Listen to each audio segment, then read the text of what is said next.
Hello everyone, দেখেন আমার নাতি রাত্রে ঘুমাচ্ছে না, আমার আওয়াজ শুনে উঠে গেছে।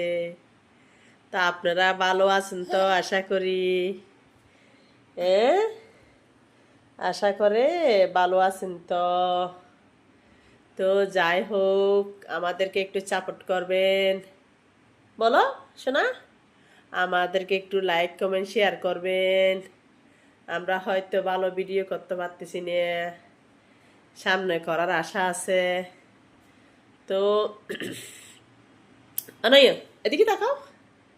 তো বলতেছি যে গাইস, অনেক কষ্ট করে একটা ভিডিও করি, মাঝে মাঝে করতে পারি না। তো আপনারা আমাকে একটু লাইক কমেন্ট শেয়ার করেন, একটু সাপোর্ট করেন, আমাকে এগিয়ে যেতে বলেন একটু একটু নয়ন। তো ঠিক আছে, ভালো থাকবেন, আশা করি বুঝতে পারছেন তো।